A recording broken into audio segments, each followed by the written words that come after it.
Before Shankukarna appeared a magnificent celestial pathway.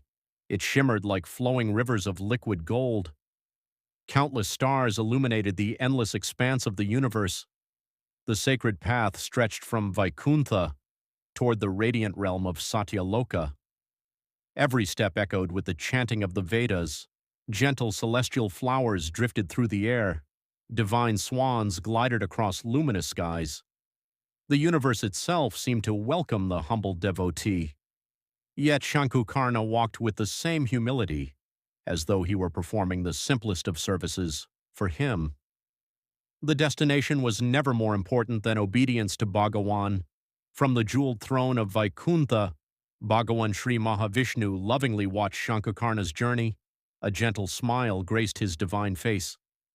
Sri Mahalakshmi looked toward the departing devotee. Prabhu, he leaves without hesitation. Bhagawan smiled, because his heart has become one with my will. After a moment of divine silence, Bhagawan continued.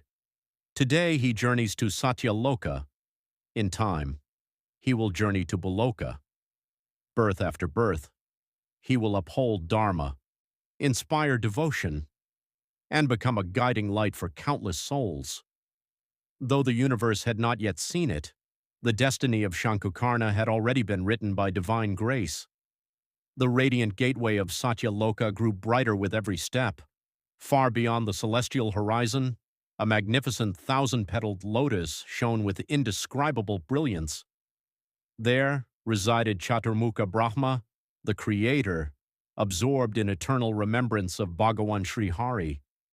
Shankukarna folded his hands. His heart overflowed with gratitude. He was not going to another realm. He was going to continue serving Bhagawan in another sacred way.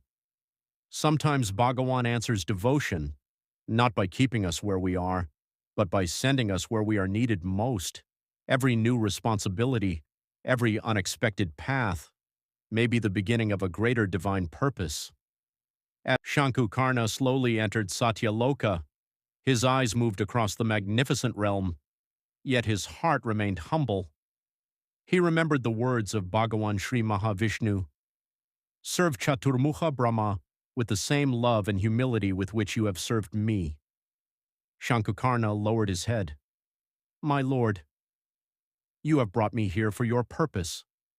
May I never forget that. He continued forward. With every step, his heart became filled with gratitude. As Shankukarna approached the sacred lotus, he could hear the gentle resonance of the Vedas. Om. The sound seemed to arise from every direction. Chaturmukha Brahma sat upon the thousand-petaled lotus in majestic serenity. His four faces radiated wisdom and compassion. His white beard flowed gently upon his chest. A brilliant golden crown adorned his head. In his four hands, he held the sacred symbols associated with his divine role, the Vedas, Akshamala, Kamandalu, and Lotus. Beside him, Goddess Saraswati sat gracefully holding her divine Veena. The entire realm seemed to exist in perfect harmony. Shankukarna stopped, his eyes filled with tears. He had come to serve Brahma. Yet in that moment he understood something profound. Brahma was not worshipping himself, the creator of the universe. Was himself absorbed in worship of Sri Hari. Shankukarna folded his hands. His heart whispered, My Lord sent me here, so that I may continue serving you, by serving one who loves you. And suddenly, the words of Bhagawan Sri Mahavishnu became even clearer. For service offered to those who worship me is also service unto me. A gentle smile appeared upon Shankukarna's face. He had understood. His destination had changed, but his devotion had not. As Shankukarna approached the divine lotus, Chaturmukha Brahma slowly opened his eyes. One by one, his four faces turned toward the arriving celestial attendant. A compassionate smile appeared upon his face. Shankukarna immediately bowed. His forehead touched the luminous surface of the lotus. Chaturmukha Brahma Deva, I offer my humble obeisance. Brahma looked upon him with affection. "Rise, Shankukarna." Shankukarna slowly lifted his head. Brahma continued, "You have come from Vaikuntha." Shankukarna's eyes widened slightly. He had not yet spoken of his origin. Brahma smiled. "Nothing undertaken by Bhagawan Sri Hari is unknown to those who remain absorbed in his remembrance." Shankukarna folded his hands again. Brahma gestured toward the divine altar before him. There, a magnificent worship of Sri Hari had been prepared. Celestial lamps flickered gently. Sacred vessels of gold and crystal reflected the divine light. Fresh lotus flowers rested beside the altar. Fragrant incense rose toward the heavens. Brahma spoke. "Shankukarna, Bhagawan has sent you here for a sacred purpose. Remain here and assist in the worship of Sri Hari." Shankukarna's eyes filled with joy. This was exactly what his heart desired. He bowed deeply.